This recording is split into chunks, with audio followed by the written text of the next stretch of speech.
The sun was setting over Bellariva by the time I reached Carmen's cafe.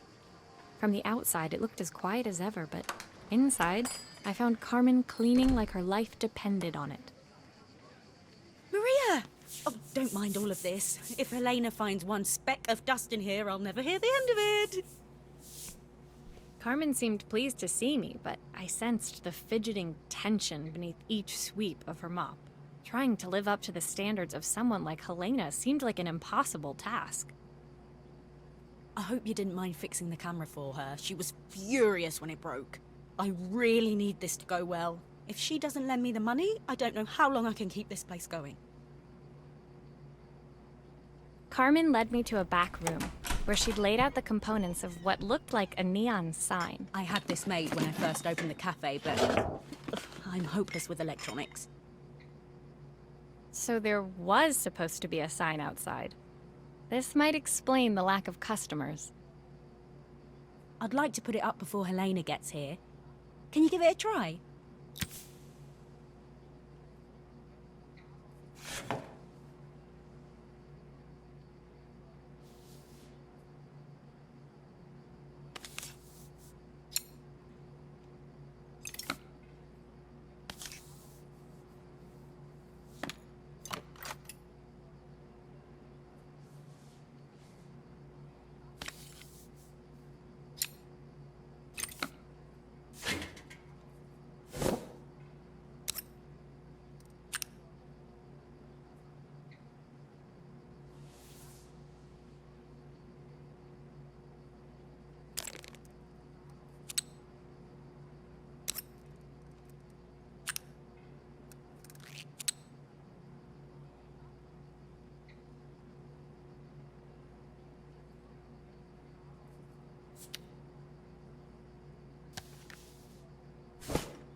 I think the whole thing is supposed to light up.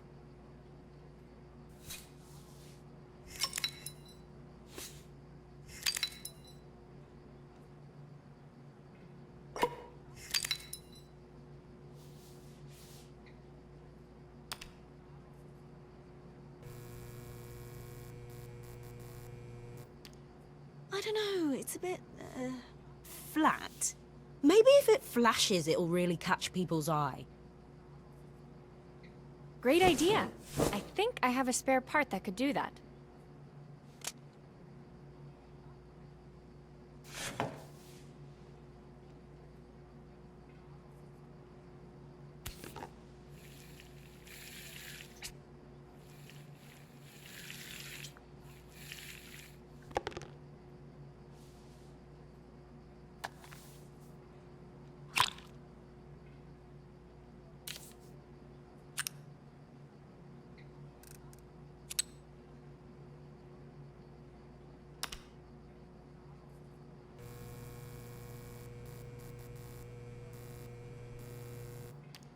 I think the whole thing is supposed to light up.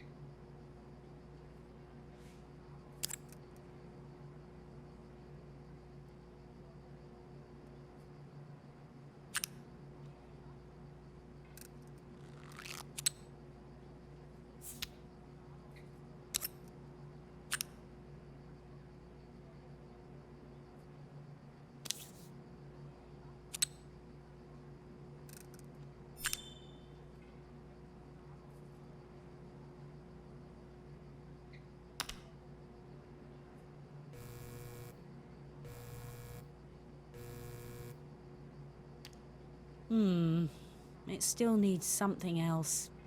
Maybe we can add one of these.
It works!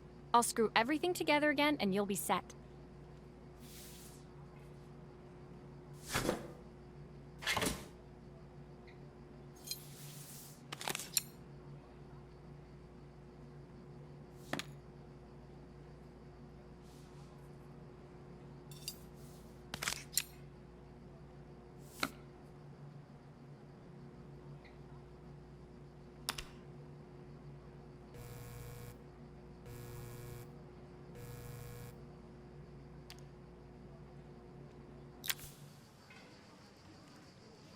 The sign fixed, we headed outside and mounted it carefully over the cafe door. Oh, that's perfect, Maria. It looks just how I imagined it. When I had this sign made, it all seemed so simple. Oh, I can't believe I might have to give it all up. I hope I've done enough. The smile froze on her face as she spotted something over my shoulder. I turned to see. Of course, my sister owns the only cafe in this entire town that isn't actually open. For better or worse, Helena had arrived. Carmen opened her mouth to explain, but Helena swept indifferently past her.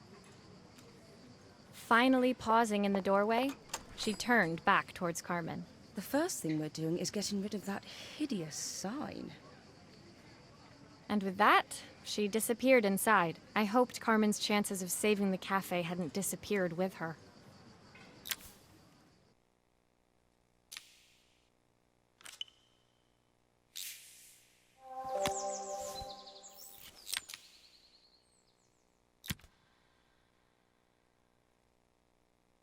It was the day before the festival, and the whole town was busy getting ready.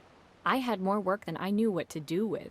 When Joseph called with another job, I was craving the cool quiet of his and Izzy's seafront house. I'd barely reached their front door when I heard someone calling me. Psst. Maria, I need your help. Quickly, it's top secret. It was Izzy, peeking out from the side of the house. She beckoned for me to follow her. She led me through to a beautiful, unruly garden overflowing with flowers of every color. Nestled among them was a playhouse, its doorway almost completely obscured by a towering rose bush. You have to squeeze past it and breathe in real small, like this. Izzy took in a big gulp of air and crawled through the gap and into the playhouse. I hadn't planned on crawling in the dirt today, but The life of a repairwoman never did run smooth. On the table inside, there was an electronic toy. Not exactly the usual stock in my parents' antique shop. I had an accident. I didn't do it on purpose or anything, but it won't turn on anymore. Can you fix it for me?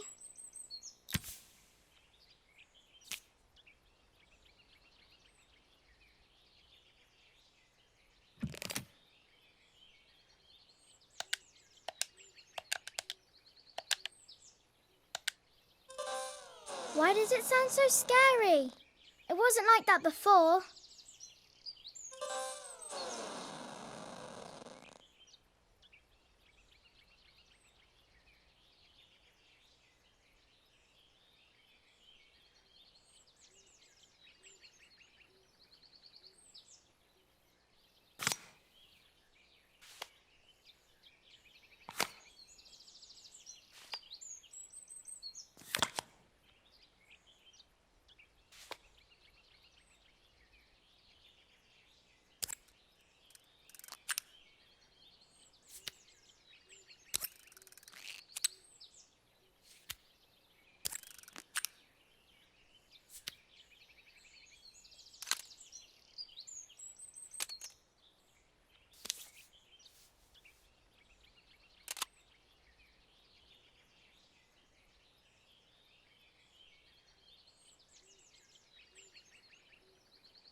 Nothing.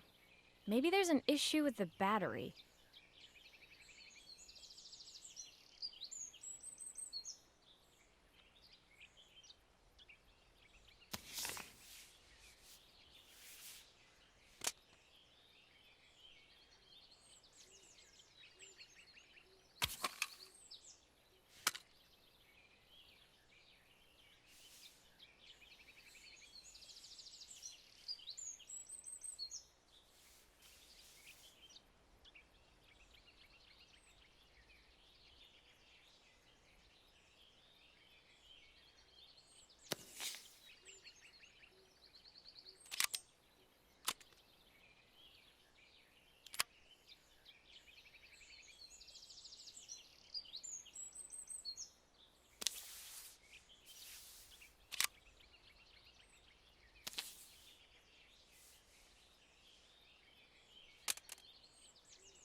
Do grown-ups play games as well?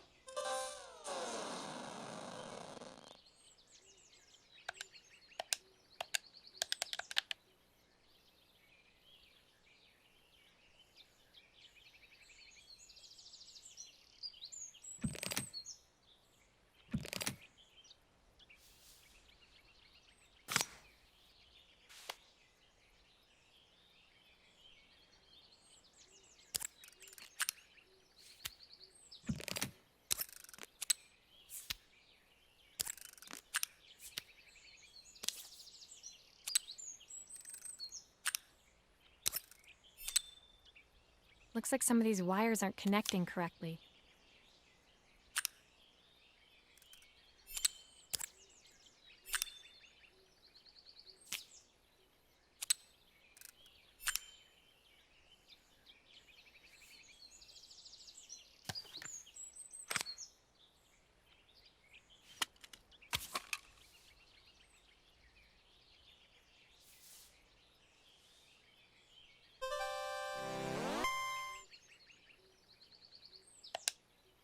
Can you show me how to play? I tried before, but it was so hard.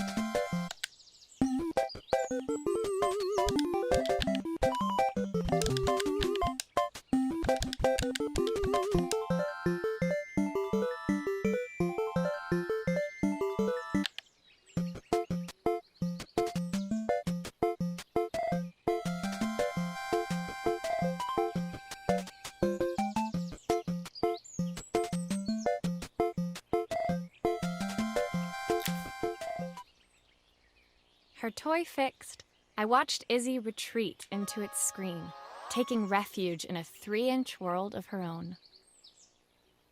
Well, I'd better head inside. Your dad is waiting for me. Please don't tell him about the game.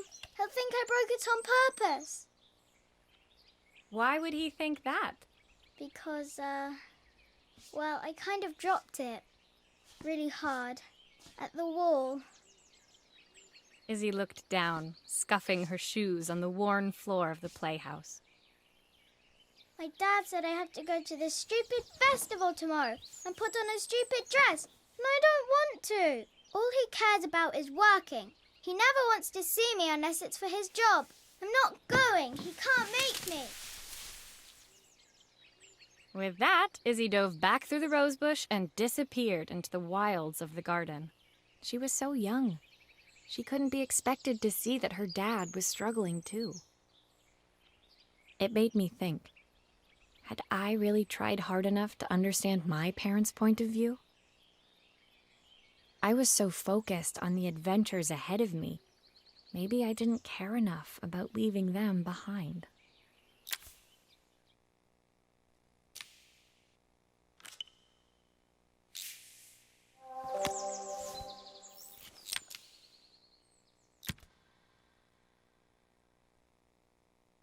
Leaving Izzy hiding in the garden, I walked around to the front of the house and rang the doorbell. It was only then I noticed my favorite overalls covered in grass stains. I scrubbed desperately, but it was too late. Maria, what are you doing? What happened to your clothes? I was, repairing a lawnmower. How unusual. Well, do come in. The job I've got for you is a little more delicate. Totally embarrassed, I walked into an orderly room filled with papers and ledgers. So this was his office. You must be so busy getting ready for the festival. Are you looking forward to it? Of course. It's traditional for the mayor to judge food from every cafe and restaurant in town. I'll be declaring the best chef in Bella Riva by this time tomorrow. Speaking of which... He unclipped the watch from his wrist and very carefully handed it to me. I'll have a tight schedule to follow, but my watch stopped working a while ago. Could you see if you can make it tick again?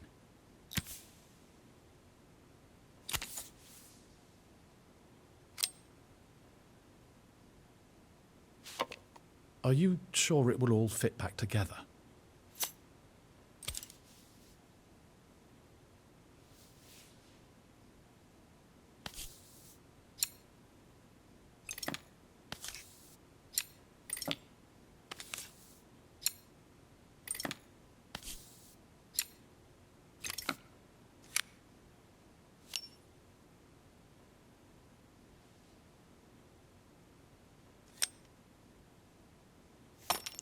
Ah, the main plate has completely cracked. I'll need to replace it. The cogs look good, though. If I'm careful, I can reuse those.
I've not gone a day without this watch since my wife gave it to me.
As I handed the watch back to Joseph, my fingers traced over the engraving on the back. I hoped fixing this was one small way I could help him move forward. I can't believe it's working, Maria. Thank you. My wife was a brilliant woman. Feeling this ticking on my wrist, it makes me feel like she's still here. Watches measure minutes and hours like they're infinite. I didn't know we had so little time. Even with Isabel, I barely see her. And when I do, she acts like she hates me. Just then, the phone rang. Even when he was at home, his work was never done. Sorry, Maria. I have to take this. I'll see you at the festival tomorrow. As I left, I turned and saw him pacing the floor of his office, his watch glinting in the afternoon sun. I hoped its quiet ticking would at least bring him some peace during the busy days to come.